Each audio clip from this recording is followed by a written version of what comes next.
Bismillahirrahmanirrahim. Qala musannif rahimahullahu ta'ala wa nafa'na bihi wa bi barakati ulumihi fi dharain amin. Faslun, adapun fasal selanjutnya, wa khamsatu awqatin, adapun 5 waktu, la yusalla, yang mana tidak boleh sholat, fiha, di dalamnya. Ada 5 waktu yang mana kita nggak boleh sholat di dalamnya, alias haram sholat di dalamnya, illa, kecuali sholatun, sholat, laha, yang ada padanya sababun, sebab. Kecuali kalau sholat itu ada sebabnya ya, misal sholat jenazah ya, berarti ada sebab, karena ada jenazah yang meninggal kita sholatin. Atau kita misalnya qodho ya, bayar utang sholat, berarti ada sebabnya, karena kita ketiduran ya, belum sempat sholat, ada salah satu sholat yang kita tinggalin. Nah, mengqodho sholat berarti sholat yang ada sebabnya. Nah, 5 waktu tersebut apa aja? Yang pertama yaitu ba'da sholat di subhi, setelah sholat subuh, hatta tatlu'a, sehingga terbit. Apa yang terbit? Asyamsu, matahari. Nah, jadi yang pertama setelah sholat subuh. Wa inda tulu'iha, dan waktu haramnya sholat yaitu ketika keluarnya matahari ya, terbitnya matahari, hatta tatakamala, sampai sempurnanya, wanar tafi'a, dan kemudian naik, qadra rumhin, kira-kira 1 tombak. Nah, itu masuk waktu isyraq, selesai, masuk kemudian waktu duha. Nah, jadi yang pertama setelah sholat subuh, Bapak habis sholat subuh ya, kemudian selesai assalamualaikum, maka masuk waktu haram. Sampai kapan? Sampai matahari terbit ya, matahari terbit berarti waktu sudah benar-benar pagi ya. Kalau paginya sendiri, fajarnya sendiri ya subuh itu ya, tapi yang benar-benar pagi itu yaitu ketika tulu syamsi, ketika matahari benar-benar udah keluar ya, cahayanya udah benar-benar terang, udah putih. Nah, itu berarti nggak boleh waktu tersebut kita sholat ya. Kalau sekarang kurang lebih sampai jam 6 lah ya, jam 6 ke sana baru sholat boleh ya. Nah, makanya ada beberapa hal, beberapa tempat ya, misalnya di kampung ya, misalnya kita sholat id, kebetulan kita datangnya setengah 6 ya, kita datang setengah 6. Nah, maka berhubung itu masih waktu haram, jangan sholat. Ini banyak kadang-kadang orang, mohon maaf, di kampung ya, kalau di musola, di masjid gimana? Kalau di musola, di masjid, sholatnya kan tahiyatul masjid ya. Ini ada perbedaan khilafiyah ulama, apakah sholat tahiyatul masjid diperbolehkan atau tidak. Nah, yang nggak diperbolehkan sholat di sini yaitu sholat sunnah mutlak, sholat sunnah yang nggak ada sebabnya ya. Nah, sebagian ulama mengkategorikan sholat tahiyatul masjid itu termasuk sholat sunnah mutlak. Nah, menurut mereka beliau-beliau yang berpendapat bahwa sholat tahiyatul masjid ada sholat sunnah mutlak, maka sholat di waktu tadi itu habis subuh sampai matahari terbit berarti hukumnya haram. Menurut ulama-ulama yang mengkategorikan sholat tahiyatul masjid adalah sholat sunnah mutlak. Tapi bagi ulama-ulama yang mengkategorikan bahwa sholat tahiyatul masjid bukan sholat sunnah mutlak, karena sholat tersebut ada sebabnya. Sebab orang melakukan tahiyatul masjid karena dia masuk ke dalam sebuah masjid. Sebagai penghormatan kepada masjid tersebut, maka dia sholat tahiyatul masjid. Berarti ada sebabnya menurut sebagian ulama. Maka sholat tahiyatul masjid tidak termasuk sholat sunnah mutlak. Maka apabila kita lakukan di waktu tersebut ya, yang tadi saya sampaikan, kita di kampung misalnya sholat id ya, berangkat dari rumah setengah 6, nyampe musola, nyampe masjid setengah 6, maka tetap disunahkan sholat tahiyatul masjid, karena menurut sebagian ulama ya, sekali lagi itu termasuk kategori yang bukan sholat sunnah mutlak. Tapi kalau sholatnya di lapangan, nah itu otomatis sudah nggak ada sholat, Pak. Nah, iya, dan sholat di lapangan sholat apaan? Nah, jadi kadang-kadang hati-hati kita, saking solehnya kita, ya, saking solehnya kebanyakan kita tuh mau sholat idnya di lapangan. Nah kita pakai sholat, padahal kagak ada sholat apa? Tahiyatul masjid orang di lapangan kok tahiyatul masjid. Nah iya, tahiyatul lapangan, ya nggak? Benar kan nih? Iya. Ada itu berwudu. Nah sama sholat sunnah wudu. Tapi kalau sholat sunnah wudu, jumhur ulama ya, mayoritas ulama mengkategorikan sholat sunnah mutlak. Kalau untuk sholat wudu ya. Tapi kalau untuk tahiyatul masjid memang sama-sama kuat. Sebagian ada yang mengatakan bukan termasuk sholat sunnah mutlak, sebagian ada yang mengatakan termasuk sholat sunnah mutlak. Tapi kalau sholat sunnah wudu itu jumhur ulama, mayoritas berarti ya, mayoritas kebanyakan ulama mengkategorikan sholat sunnah mutlak. Ada beberapa ulama yang mengkategorikan bukan sholat sunnah mutlak.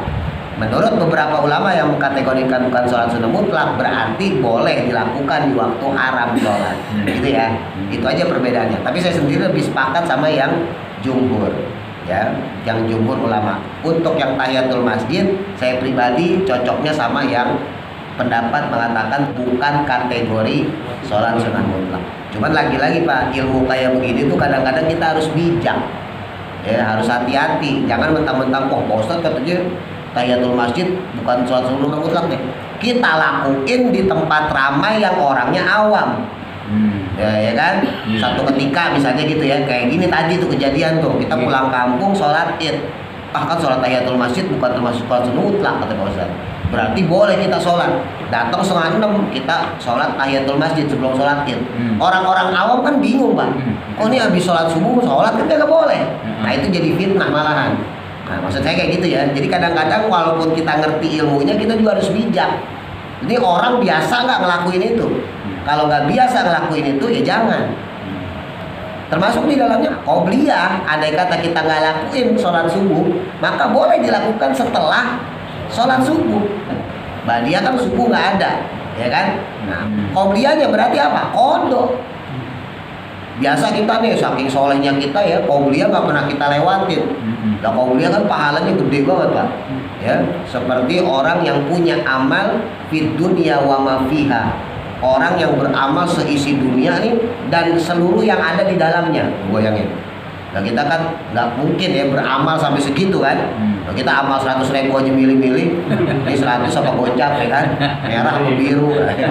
Masih milih-milih kita. Masih ada yang hijau, yang 20 yang hijau aja dulu. Ya kan? Itu aja juga masih milih-milih juga itu. Ini 20 ribuan baru apa 20 ribuan lama. Nah ini ada satu ibadah yang kita bisa beramal pahalanya seperti beramal seisi dunia. Qobliyah subuh. Itu qobliyah subuhnya gimana sholat subuhnya coba tuh. Ya, qobliyah subuhnya sunnah padahal kan. Apalagi subuhnya. Nah ini kita biasa nih sholat qobliyah subuh ya. Nah satu ketika misalnya kita dari rumah berangkat ke mushola ke masjid udah qomat, Bang Alek lah misalnya gitu udah qomat, baru. Nah Pak Haji udah masuk, ya kan? Boleh ngimamin. Ya udah kita sholat subuh biasa. Habis sholat subuh kita sholat qobliyah, qodho boleh. Kenapa? Karena ada sebab. Habis sholat subuhnya ada sebab. Tapi lagi-lagi dia kayak gini harus bijak lah. Ya, timbul fitnah juga. Nah, takutnya kalau kita lakuin di tengah-tengah orang awam, orang on semua, ya kan? Saking solehnya kita lah, orang pada bingung. Kok habis sholat subuh sholat lagi? Padahal kita sholatnya qobliyah, qodho yang karena tadi kita nggak sempat sholat qobliyah. Secara ilmu boleh, tapi secara sosial hati-hati. Jadi ilmu doang nggak cukup, maksudnya gitu ya. Kadang-kadang kita harus bijak juga. Tapi kalau bapak-bapak kan udah pada tahu nih, ya silahkan deh kalau apa deh. Mungkin maklumin ya. Udah maklumin. Suatu ketika ya, saat kata Bang Alek udah komat, Pak Haji Kohar udah maju, nah, bapak terlambat nih. Waduh, udah sholat subuh, ya udah ikutin sholat subuh. Habis sholat subuh kita sholat qobli ya nggak apa-apa. Karena ya kita udah pada tahu nih. Tapi kalau di tempat yang orang mungkin pada kagak tahu, ya jangan. Bisa di demo itu. Siapa yang ngajarin itu? Gitu. Jalani. Jadi itu tadi, makanya kadang-kadang kita harus bijak. Ada satu ya hukum yang memang kita harus saklek, nggak boleh diganggu gugat. Kalau memang itu benar dan mutlak ya. Tapi ada satu hukum yang benar tapi nggak mutlak. Jadi tadi saya sampaikan, kadang-kadang kita harus lihat ya, bijaksana bijak sini lah. Jadi kita ngelihat kanan kiri juga, jangan langsung disesuaikan. Karena ada tadi saya bilang ada yang hukum yang nggak bisa disesuaikan, ya harus begitu ya begitu. Ya, kalau salah ya tetap kita bilang salah, kalau benar ya kita bilang benar. Makanya kalau pas ngobrol kan, ya mohon maaf nih, misalnya kayak Mas Gianto, ketika salah kan saya bilang salah, Mas Gianto nggak begitu. Pak Haji Kohar nih, Pak Alek salah, ya tetap saya bilang salah. Mau dia alasannya bodoh amat, ya saya bilang salah. Nggak suka sama saya bodoh amat kalau saya. Kalau saya ya kagak masalah, ya masalah kok. Nah, itu repotnya jadi ustadz begitu Pak. Kadang-kadang nggak enakan. Kalau saya bodo amat. Ini Pak Haji ini misalnya kan baik mas saya ini, Mas Atang gitu ya. Pak Haji Lano baik mas saya Kang tadi. Salah ya salah. Kalau salah tetap saya bilang salah. Mau alasannya tetap salah ya salah. Kalau saya begitu. Makanya kalau Ustadz Alek. Nah, beda kalau Ustadz. Fatwanya beda. Lihat dulu. Berdasarkan ketika.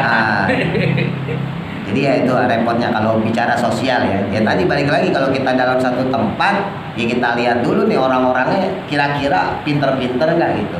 Wah kalau pinter-pinter ya udah kita aman, berarti kita bisa kontrol untuk qobliyah itu. Karena pahalanya sayang banget, gede banget untuk qobliyah. Dan termasuk di dalamnya yang kedua ya, waktu haramnya sholat yaitu ketika keluarnya matahari, ya terbitnya matahari sampai sempurnanya. Nah ini kita sebut dengan istilah nama waktu syuruk. Makanya ada sholat sunnah isyrok, ada sholat sunnah syuruk, dimana dilakukan oleh Nabi sebelum keluar dari masjid. Nah sholat sunnah isyrok atau sholat sunnah syuruk itu ya Nabi nungguin dari habis subuh, diem duduk zikiran baca Quran sampai masuk waktu isyrok selesai. Waktu isyrok selesai berarti masuk waktu duha. Ya kalau sekarang kurang lebih ya jam 6 lewat 5, jam 6 lewat 10 lah. Ya kalau untuk sekarang ya, karena sekarang kan subuhnya agak cepat ya. Nah itu kurang lebih jam 6 lewat 5, jam 6 lewat 10 itu udah masuk waktu isyrok, waktu syuruk. Berarti selesai kita boleh sholat duha. Nah makanya ada sebagian pendapat misalnya dari kalangan mazhab Hanafi. Menurut beberapa ulama dari mazhab Hanafi nggak ada sholat sunnah duha, adanya sholat sunnah isyrok, karena yang dilakukan sama Nabi bukan sholat sunnah duha tapi sholat sunnah isyrok. Tapi kalau menurut jumhur ulama ada sholat sunnah duha, yaitu tadi setelah waktu isyrok habis, waktu syuruk habis, Nabi sholat sunnah. Sholat sunnahnya di waktu duha, makanya disebut sholat sunnah duha. Jadi ada beberapa pendapat ulama ya untuk sholat sunnah duha sendiri. Ya kalau menurut beberapa mazhab Hanafi ulamanya mengatakan nggak ada sholat sunnah duha, karena Nabi habis sholat subuh ya seringkali nggak langsung pulang, zikiran ya, baca Quran, deres ya, selesai nanti di waktu isyrok ya tadi itu kurang lebih jam 6 lewat 5, jam 6 lewat 10 langsung Nabi bangkit sholat duha. Kadang 8 rakaat, ya kadang 4 rakaat tergantung kondisi Nabi. Kalau beliau ada janji mau dakwah, biasanya cuma 4. Tapi kalau nggak ada janji, biasanya sampai 8, maksimal 12. Nah itu Nabi lakuin setelah masuk waktu duha. Makanya beberapa ulama mengatakan itu Nabi sholatnya bukan sholat duha, tapi sholat isyrok. Tapi menurut sebagian ulama yang lain enggak, itu ya sholat duha. Orang dikerjainnya di waktu duha, gitu maksudnya ya. Nah kalau buat kita orang yang punya kegiatan ya, nah ya udahlah kita mah nggak usah sering-sering. Dan Nabi makan pendakwah ya, penting untuk sholat sunnah isyrok, sholat duha itu penting. Kalau kita mah orang dagang ya berangkat dagang. Nah, Mas Gianto lakuin kayak gitu bisa dimaki-maki bini. Sholat mulu kapan berangkat ke pasar ya gitu. Mas Tatang Bang Alek kapan kerjanya gitu. Kalau buat orang-orang kayak kita. Tapi kalau sempet, nah ini kalau sempet sekali lagi ya, kan waktu duha kan panjang Pak. Ya, dari tadi itu jam 6 lewat 5, jam 6 lewat 10 sampai nanti masuk sebelum zuhur. Ya kan, kurang lebih 5 menit atau 10 menit sebelum zuhur. Karena nanti juga ada waktu haram, ya waktu istiwa nanti saya jelasin.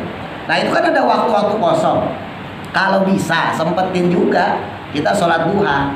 Emang mungkin kita nggak dapat sholat isyroknya lah, karena kita kerja, karena kita dagang ya, karena kita usaha. Tapi kan kita masih bisa dapat sholat duhanya. Ya barangkali yang kerja ya, misalnya istirahat setengah 12, dapat tuh.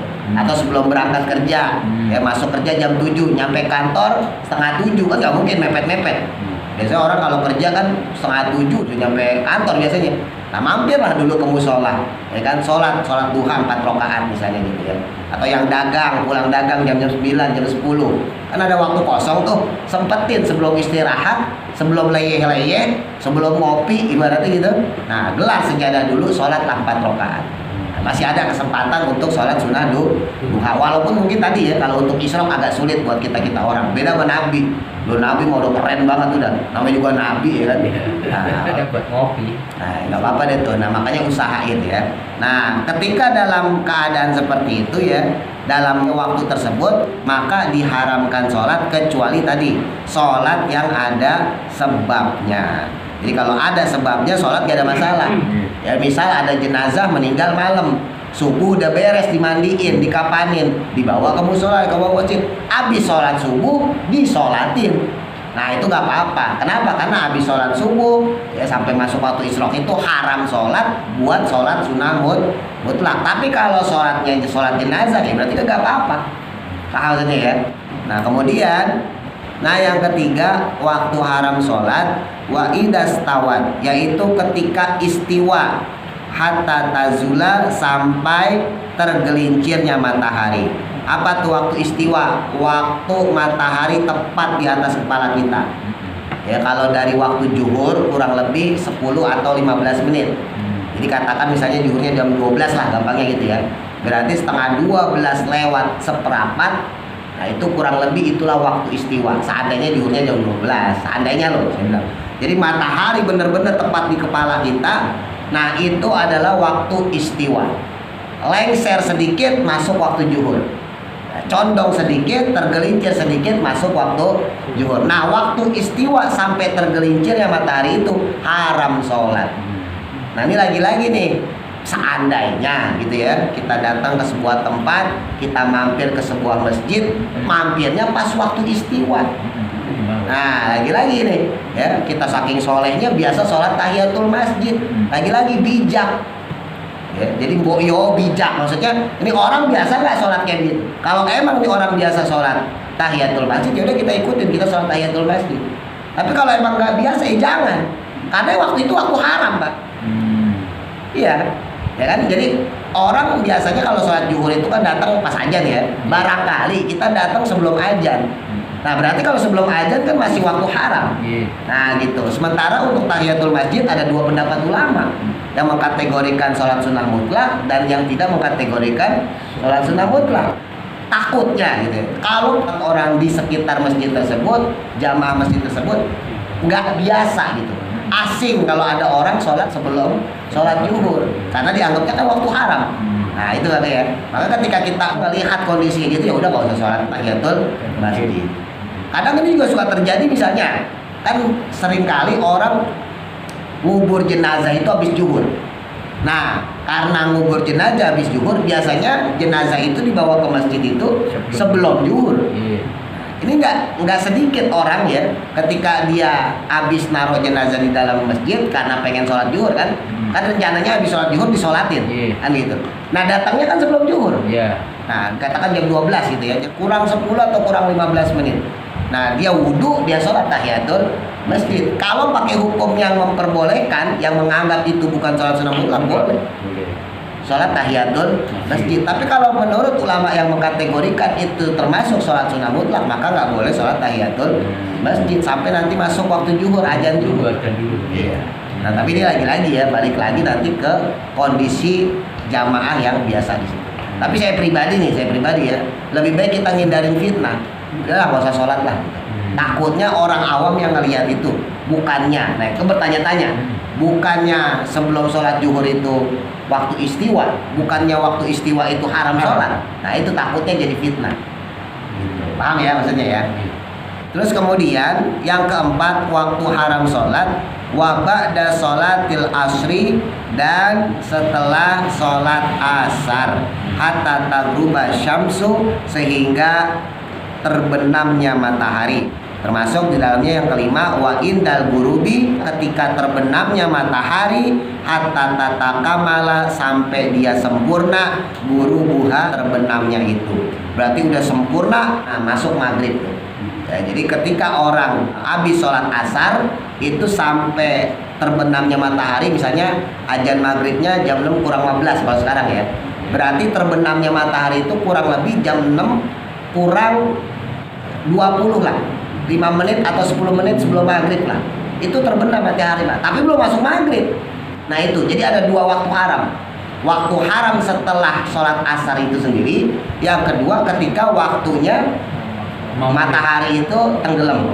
Jadi ada dua ya, ada dua. Sampai benar-benar sempurna barulah masuk waktu maghrib.